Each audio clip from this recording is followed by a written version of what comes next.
الحديث الرابع والعشرون عن أبي ذر الغفاري رضي الله عنه عن النبي صلى الله عليه وسلم فيما يرويه عن ربه عز وجل أنه قال: يا عبادي إني حرمت الظلم على نفسي وجعلته بينكم محرما فلا تظالموا. يا عبادي كلكم ضال إلا من هديته فاستهدوني أهدكم. يا عبادي كلكم جائع إلا من أطعمته فاستطعموني أطعمكم. يا عبادي كلكم عار إلا من كسوته فاستكسوني أكسكم. يا عبادي إنكم تخطئون بالليل والنهار وأنا أغفر الذنوب جميعا فاستغفروني أغفر لكم.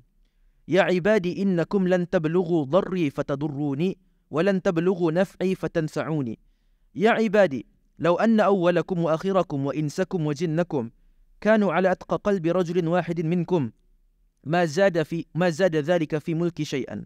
يا عبادي لو أن أولكم وآخركم وإنسكم وجنكم كانوا على أفجر قلب رجل واحد منكم ما نقص ذلك من ملكي شيئا. يا عبادي لو أن أولكم وآخركم وإنسكم وجنكم قاموا في صعيد واحد فسألوني فأعطيت كل واحد مسألته ما نقص ذلك مما عندي إلا كما ينقص المخيط إذا أدخل البحر. يا عبادي إنما هي أعمالكم أحصيها لكم ثم أوفيكم إياها فمن وجد خيرا فليحمد الله ومن وجد غير ذلك فلا يلومن إلا نفسه. رواه مسلم. Hadis ke-24. Larangan berbuat zalim. Abu Dzar Al-Ghifari radhiyallahu anhu menerangkan bahawa Nabi SAW bersabda tentang apa yang beliau riwayatkan dari Rabb-Nya Azza wa Jalla. Sesungguhnya dia berfirman, wahai hambaku, sesungguhnya aku telah mengharamkan kezaliman kepada diriku dan aku menjadikan kezaliman itu haram di antara kamu. Oleh kerana itu, janganlah kamu saling menzalimi. Wahai hambaku, kamu semua tersesat, kecuali yang kuberi petunjuk. Oleh kerana itu, mintalah petunjuk kepadaku, nescaya aku memberikannya kepadamu. Wahai hambaku, kamu semua lapar, kecuali yang kuberi makan. Oleh kerana itu, mintalah makan kepadaku, nescaya aku memberikannya kepadamu. Wahai hambaku, kamu semua telanjang, kecuali yang kuberi pakaian. Oleh kerana itu, mintalah pakaian kepadaku, nescaya aku memberikannya kepadamu. Wahai hambaku, sesungguhnya kamu semua berbuat salah di malam dan siang hari, sedangkan aku mengampuni semua dosa. Oleh kerana itu, mohonlah ampun kepadaku, nescaya aku mengampunimu. Wahai hambaku, kamu tidak akan mampu memberi mudarat untukku sehingga bisa menimpakan mudarat kepadaku, dan kamu tidak akan mampu memberi manfaat untukku sehingga bisa memberi manfaat kepadaku. Wahai hambaku, meskipun yang pertama dan terakhir, baik jin maupun manusia di antara kamu, berada pada hati orang yang paling bertakwa di antara kamu, maka hal itu tidak akan menambah apapun terhadap kekuasaanku. Wahai hambaku, meskipun yang pertama dan terakhir, baik jin maupun manusia, berada pada hati orang yang paling jahat di antara kamu, maka hal itu tidak akan mengurangi apapun dari kekuasaanku. Wahai hambaku, meskipun yang pertama dan yang terakhir, baik jin maupun manusia, berkumpul di sebuah bukit dan mohon kepadaku, lalu aku mengabulkan permohonan mereka masing-masing, maka hal itu tidak mengurangi sedikit pun apa-apa yang ada padaku, kecuali seperti jarum yang dicelupkan ke laut dan diangkat lagi. Wahai hambaku, sesungguhnya aku mencatat amalmu dan membalasnya. Oleh kerana itu, barang siapa mendapatkan kebaikan, maka hendaklah ia memuji Allah. Dan barang siapa mendapatkan selain itu, maka janganlah mencela selain dirinya sendiri. Hadis riwayat Muslim. Tamam. Hadis ini yang pertama sekali adalah hadis dinamakan sebagai hadis qudsi. Ya, hadis Nabi SAW, ia ada dua kemungkinan. Satu, ya hadis nabawi biasa, artinya sabda Nabi SAW daripada dirinya sendiri. Ini ada namanya hadis qudsi, iaitu hadis-hadis yang Nabi SAW riwayatkan daripada Allah Ta'ala, yakni dengan gaya bahasa Allah Ta'ala yang berfirman macam itu. Macam hadis ini. Hadis ini adalah hadis qudsi. Sebab itu tadi lihatkan ya,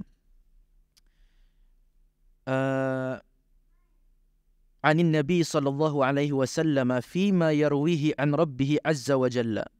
Ya, daripada Nabi sallallahu alaihi wasallam, daripada apa yang diriwayatkannya daripada Tuhannya, yakni Allah Taala, annahu qala, bahawa Allah Taala itu berfirman. Artinya ni perkataan yang selepas ini ialah ibarat kepada apa yang Allah Ta'ala firmankan kepada kita ni. Cuma tu. Sebab tu di sininya, lepas kalau tadi hadis ni, ya ibadi, artinya wahai hamba-hambaku. Artinya Allah Ta'ala yang mengucapkan arah kita ni. Cuma tu. Itu makna hadis qudsi. Dan perbeza dengan Quran, Quran ia ada lagi elemen namanya mu'jizat atau elemen i'jaz yang nada arah hadis qudsi itu. Itu secara simpelnya lah. Secara simpelnya cuma tu. Dan apa tu namanya, ada beberapa perkara dan ciri-ciri lagi yang membezakan antara hadis qudsi dengan Quran. Tapi paling asasnya ialah Al-Quran ada ia punya elemen i'jaz, hadis qudsi indah. Hadis qudsi indah. Walaupun ia perkataan-perkataan yang diriwayatkan oleh Nabi SAW daripada Allah Ta'ala. Tapi in the end kan, kalau tadi kan bincang sedikit lah, buka sedikit topik ini. Semua hadis ataupun semua yang datangnya daripada Nabi SAW, sama ada Al-Quran, sebab Al-Quran datangnya daripada Nabi juga. Tiamun bukan Nabi membacakan tani tidak akan tahu Al-Quran itu apa. So, Quran pun datang dari Nabi. Hadis qudsi pun datang dari Nabi. Dan hadis nabawi pun datang daripada Nabi SAW. Dan kesemua tu masih sama digelar sebagai wahyu juga. Sebab hatta hadis nabawi yang lafaznya itu daripada Nabi SAW sendiri kan, macam yang tadi baca sebelum ni, macam yang tadi baca min husni islamil mar'i tarkuhu ma la ya'nihi contohnya, ataupun innamal a'malu binniyat wa innamal likulli imri'in ma nawa. Siapa punya lafaz Nabi SAW sendiri. Tapi adakah yang masih wahyu? Masih wahyu. Apatah lagi hadis qudsi dan apatah lagi Al-Quran. Sebab dalam Al-Quran ya Allah Ta'ala nya wa ma yantiqu 'anil hawa in huwa illa wahyu yuha. Dan indahlah Nabi itu bercakap daripada hawa nafsunya semata-mata, daripada keinginannya semata-mata. In huwa illa wahyu yuha. Dan lain dan bukan, ia merupakan wahyu yang telah diwahyukan kepadanya. Cumanya bezanya sahaja dari segi ia punya penyampaian. Adakah lafaznya daripada Allah kah daripada Nabi SAW? Itu sahaja. Adakah ia disampaikan oleh Jibril direct kepada Nabi kah indah? Kah ia sesuatu lafaz yang diilhamkan direct daripada Allah Ta'ala arah hati Nabi SAW? Itu perbincangan dalam satu subjek yang dinamakan sebagai ulum Quran. Tapi itu bukan poin tadi di sinilah. Poin tadi di sini ialah hadis ni ialah hadis qudsi, yakni yang Allah Ta'ala firmankan arah kita ni. Dia macam direct Allah Ta'ala tu direct ia punya address satu arah kita ni. Artinya direct address daripada Allah Ta'ala arah kita ni. Nya Allah Ta'ala nya ya ibadi. Ia macam arah kita ni. Inni haramtu zulma ala nafsi wa ja'altuhu bainakum muharraman fala tazalamu. Ya Allah Ta'ala nya wahai hambaku, sesungguhnya aku mengharamkan kezaliman atas diriku. Apa maksudnya aku mengharamkan kezaliman atas diriku? Bukan maksudnya Allah Ta'ala itu boleh zalim tapi yang mengharamkan. Tidak. Maksudnya ialah memang kezaliman itu mustahil in the first place bagi Allah Ta'ala. Sebab makna zalim di sini ialah apabila orang itu mengerajakan ataupun membelanjakan ataupun berbuat sesuka hatinya pada milik orang lain. Contohnya, kita ni boleh katakan seseorang pengarah itu zalim kalau contohnya ia seketi-seketi memecat orang bawahannya tanpa sebab. Kenapa? Sebab ia telah berbuat sesuka hatinya pada benda yang bukan miliknya. Adakah miliknya kerajaan itu? Bukan. Ia sekadar memegang amanah sebagai pengarah saja. Tapi kalau ia telah menyalahgunakan kuasanya untuk memecat orang sesuka hati tanpa sebab, makanya ia telah berbuat zalim. Kenapa? Sebab hakikatnya bukan ia punya kerajaan itu. Ia sekadar diamanahkan saja, dipinjamkan oleh orang atasan untuk mengurus orang bawahan. Adakah ia punya? Benda itu bukan ia punya. Maka bila mana ia memecat orang sesuka hati tanpa sebab, suka-suka hatinya, adakah ia zalim? Ia zalim. Sama je orang yang diamanahkan, contohnya memegang tabung lah. And then dia menggunakan duit tabung itu untuk kegunaan peribadi. Suka-suka hati. Orang ni adakah ia zalim? Ia zalim. Sebab ia telah membelanjakan ataupun mengerjakan satu benda yang bukan miliknya sesuka hati. Artinya tanpa izin daripada pemilik asalnya. Okay?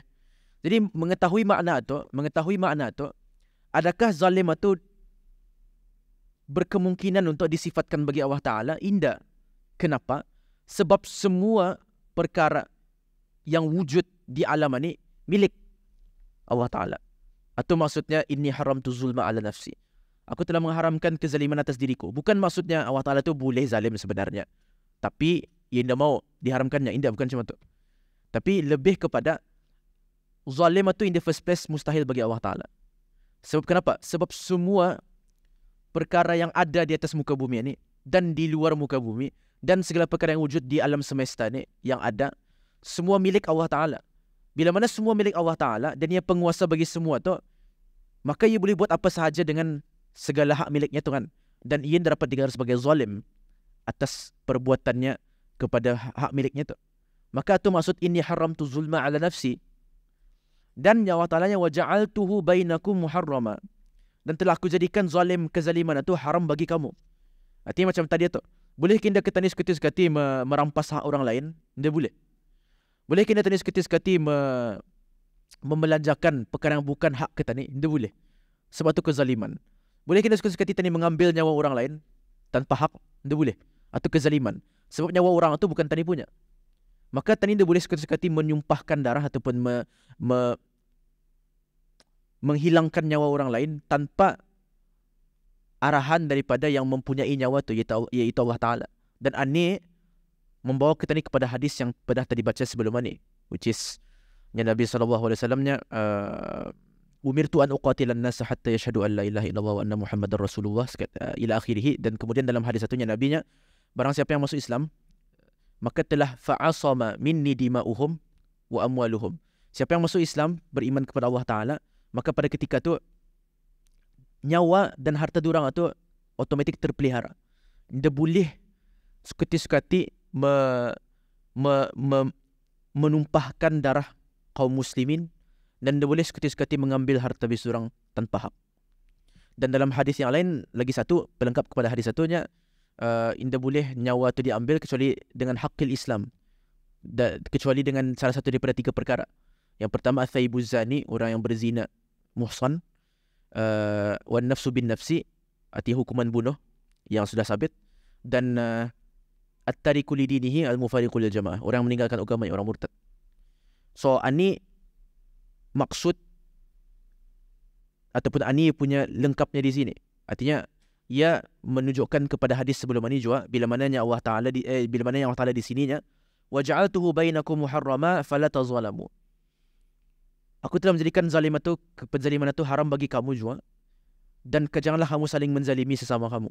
Jangan, terutama sekali dalam hal ehwal nyawa, terutama sekali dalam hal ehwal harta orang lain, ia red line yang tidak boleh di-cross, basically, nyawa Ta'ala. Tidak boleh. Dan malah balasan dan azab yang diperuntukkan untuk orang yang melanggar hak nyawa dan hak harta itu sangat-sangatlah dahsyat. Menunjukkan kepada betapa bernilainya dan sucinya nyawa dan harta kaum muslimin itu di sisi Allah Ta'ala. Cuma itu.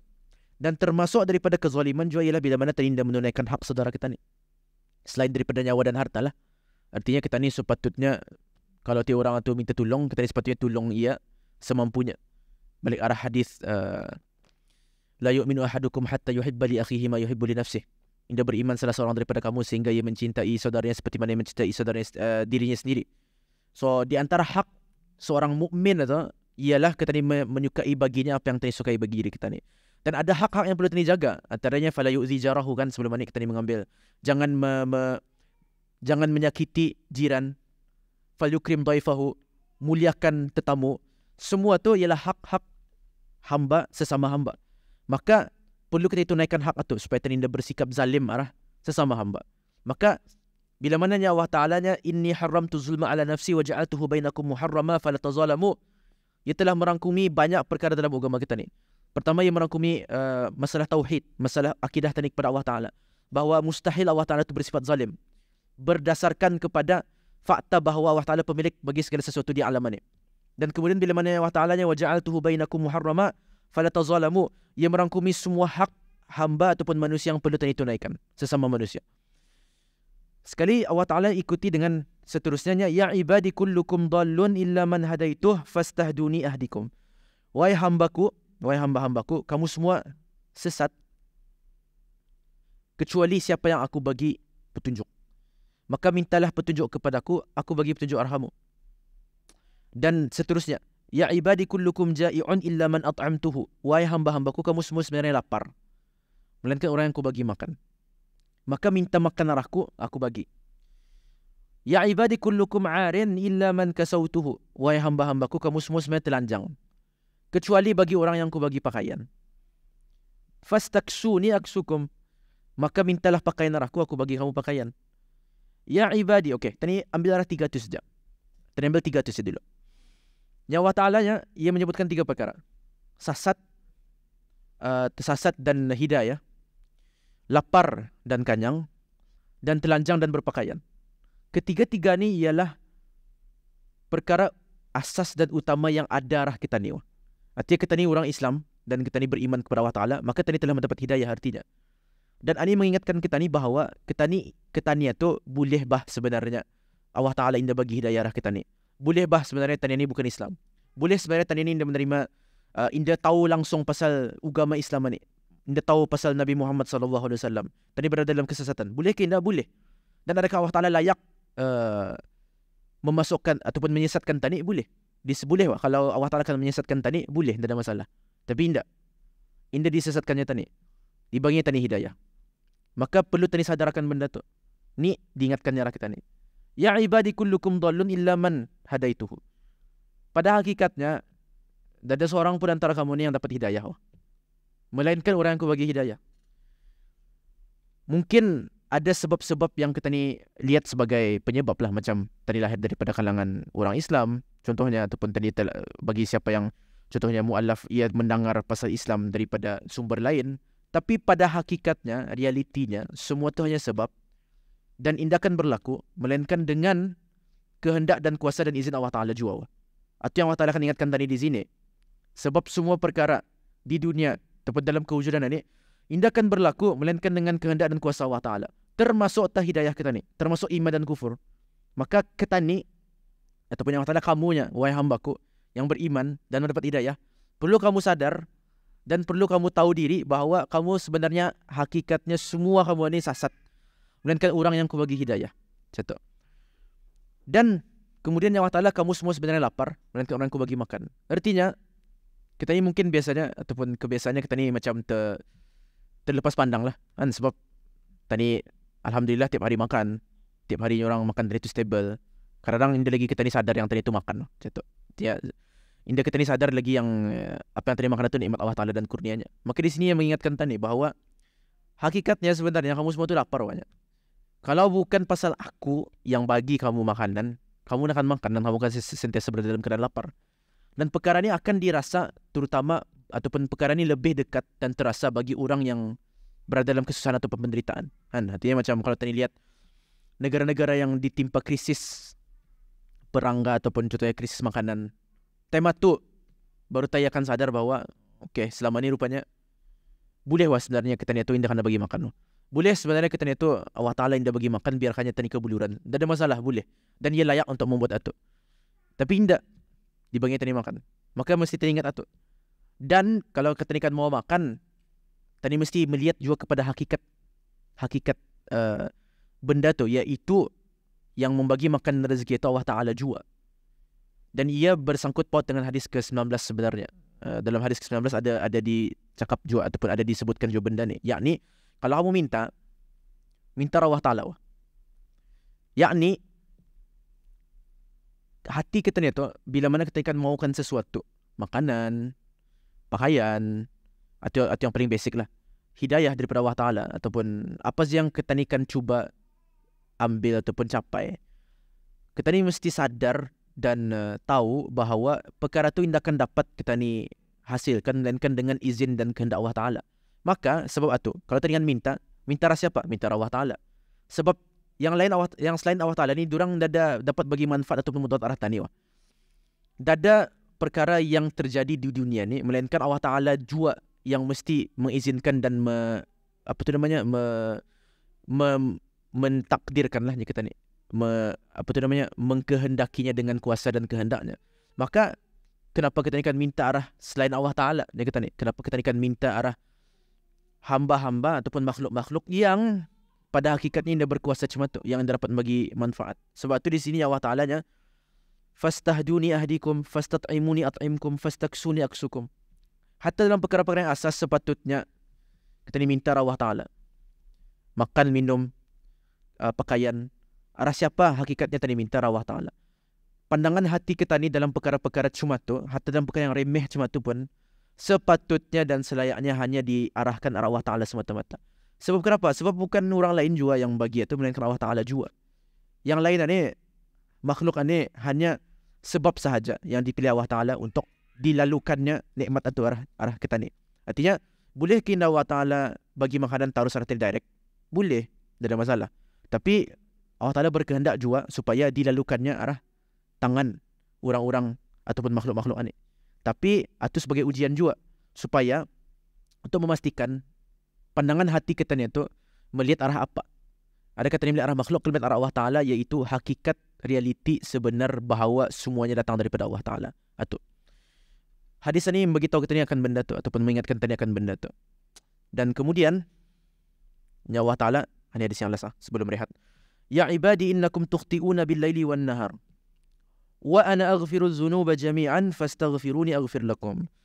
Wahai hamba-hambaku, ya Allah Ta'ala, sesungguhnya kamu berbuat salah, berbuat dosa kepadaku, maksudnya di siang dan di malam dan siang kamu. Dan sedangkan aku yang mengampunkan dosa keseluruhannya. Fastaghfiruni aghfir lakum. Maka mintalah ampun kepadaku, aku akan mengampunkan kamu. Nah, ini balik semula kepada apa yang terbincangkan tadi. Di antara tabiat ataupun kebiasaan umat manusia ni ialah untuk dorang berbuat salah dan untuk dorang berbuat dosa. Atunya orang part of the mechanism sudah. Bahawa kita ni atunya orang kebiasaannya akan terjatuh dalam buat dosa. Maka di sini Allah Ta'ala mengingatkan rakyat kita ni, innakum tukhti'una bil-laili wan-nahar. Kamu sentiasa buat kesalahan di malam dan siang. Dan benda tu benda yang jadi benar-benar realitinya. Maka apa yang perlu tani buat? Ingat bahawa Allah Ta'ala ingat bahawa wa ana aghfiru dzunuba jami'an. Mesti kamu ingat bahawa aku sahaja yang mengampunkan dosa-dosa tu. Keseluruhan. Dada ya delegate pengampunan dosa tu orang lain. Hanya Allah Ta'ala sahaja yang berkuasa mengampunkan dosa. Maka berdasarkan kepada fakta tu dan pengetahuan itu, maka fastaghfiruni aghfir lakum. Maka mintalah ampun kepadaku, aku akan ampunkan kamu. Contoh, mengingatkan tadi kepada yang tadi ataupun hadis sebelum ini mengenai pengampunan dan lain-lain. Dan ini beritahu kita ni bahawa bukan maksudnya tadi meremehkan lagi sekali, bukan maksudnya tadi meremehkan dosa dan maksiat, indah. Tapi ini untuk membagi tadi satu mekanisme bila mana kita ni jatuh dalam benda tu dan perkara tu memang akan terjadi. Cuma tu. Of course, ia perlu ada balance di antara khauf sama raja tu. Khauf, takut, raja, pengharapan. Dua ni mesti ada balance. Seperti mana kita ni takut kepada Allah Ta'ala dan merasa menyesal dan sakit bila mana kita ni buat dosa, dia kita ni wajib untuk merasa menyesal. Dan menyesal ni apa? Didefinisikan sebagai suatu sakit dalam hati bila mana kita ni mengenang balik perkara yang telah dilakukan itu. Dan penyesalan itu ialah itu dengan pengharapan tadi bahawa Allah Ta'ala akan mengampunkan tadi. Bahawa Allah Ta'ala tu maha pemurah hamba-hambanya dan yang akan mengampunkan dosa bagi siapa yang meminta ampun arahnya. Macam yang di sininya. Fastaghfiruni aghfir lakum. Maka mintalah ampun kepadaku, aku akan mengampunkan kamu. Cuma tu. Itu kaedahnya. Artinya adakah contohnya bila mana orang tu tahu hadis ni, baratis tampek arah pengharapannya, okeylah ada apa-apa aku buat dosanya. Yang penting aku minta ampun lepas satu. Masalahnya ialah daripada syarat meminta ampun itu ialah penyesalan. Dan penyesalan ni ialah tu satu perasaan dalam hati yang sakit atau bila mana tadi mengenang balik dosa tu. Bayangkan orang yang meremehkan dosa, adakah ia akan rasa penyesalan? Nada. Maka satu syarat daripada syarat taubat ataupun pengampunan itu nada. Maka itu tu sebab tu ada balance tu. Tadi dia mau terlampau barat ke sampai kemari juga. Sebab ia akan mengakibatkan putus asa. Artinya bila mana orang tu terlampau kemari, terlampau ke arah khauf sahaja, rajanya tu kurang berhabis. Ia boleh jadi akan mengakibatkan ia putus asa. Dan benda ni berlaku. Benar-benar berlaku, pernah berlaku. Bila mana orang tu jatuh dalam dosa, bahan dudahku nya. Lagi aku mau mencubanya. Pasal aku tahunya aku akan fail juga nantinya. Betah aku teruskan saya dalam maksiat. Yang mana tu pun salah juga. Artinya keputusasaan yang timbul daripada kurangnya pengharapan itu perlu tani elakkan juga. Dan meremehkan dosa yang timbul daripada terlebihnya pengharapan pun mesti tani balancekan juga. Sebab tu ia mesti ada balance itu. Dan hadis-hadis cuma ni dan hadis-hadis yang sebaliknya yang menceritakan mengenai azab dan lain-lain perlu diselaraskan cuma tu. Ya ibadi innakum lan tablughu darri fatadurruni wa lan tablughu naf'i fatanfa'uni. Dan ini Allah Ta'ala ingatkan balik kaedah yang asas sekali yang tadi disebutkan tadi. Kamu tidak akan dapat memudaratkanku dan kamu tidak akan dapat bagi manfaat arahku langsung. Jangan tadi pikir dengan tadi taat kepada Allah Ta'ala tadi bagi manfaat Allah Ta'ala, indah tu. Dan jangan tadi pikir dan tadi buat dosa kita ni indah mau menolong agama Allah Ta'ala rugi ataupun Allah Ta'ala tu ditimpa mudarat, indah. Tidak ada Allah Ta'ala rugi, tidak ada Allah Ta'ala untung dengan apa yang tadi buat atau indah buat. Tidak ada tu. Artinya jangan tadi perasan yang kalau tadi melakukan ketaatan contohnya ataupun melakukan sesuatu lah yang impactful kepada umat Islam yang bahawa Allah Ta'ala tu perlu arah kita ni. Indah. Mun bukan Allah Ta'ala mengizinkan kita ni buat atau dia juga dapat tadi buat tu. Mun dia akan tukar orang yang aku mau orang ni, aku mau orang lain yang buat macam ni. Boleh ke tidak boleh? Tak ada masalah. Jadi itu perkara yang perlu kita ni ingat sentiasa. Dan jangan ingat Allah Ta'ala tu rugi kalau kita ni indah taat dan patuh arahnya. Malah siapa yang rugi? Kita ni lah. Kita yang akan timpa azab. Allah Ta'ala pun sebenarnya tidak ada urusannya dengan apa yang tadi buat tu. Sebab ia maha berkuasa atas segala sesuatu. Dan hakikatnya semua ia cipta juga. So kita ni buat apapun tidak ada kesan arahnya. Sebab ia Tuhan yang maha berkuasa atas segala sesuatu yang maha sempurna. Tapi artinya segala apa yang tadi buat dan indah buat, untung ruginya tu arah siapa? Arah kita ni sahaja. Jadi perkara tu perlu tadi ingat. Tidak ada satu pun manfaat dan mudarat yang berlaku di dunia ni melainkan Allah Ta'ala sahaja yang boleh membagi kesan dari segi manfaat dan mudarat itu. Ya ibadi law anna awwalakum wa akhirakum wa insakum wa jinnakum kanu ala atqa qalbi rajulin wahidin minkum ma zada dhalika fi mulki syai'an.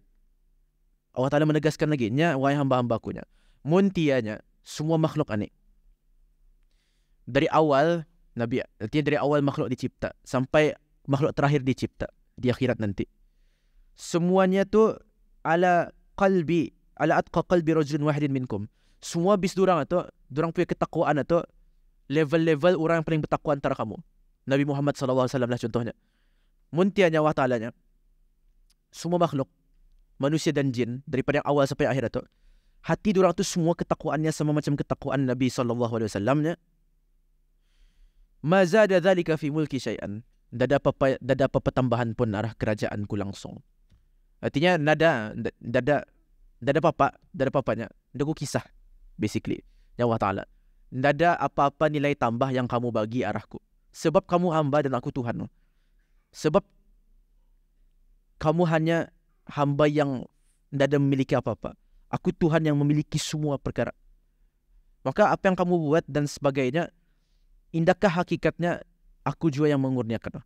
Sehingga tidak dapat kamu klaim yang kalau kami buat macam ni Allah Ta'ala kan untung. Kami indah buat Allah Ta'ala rugi. Tidak.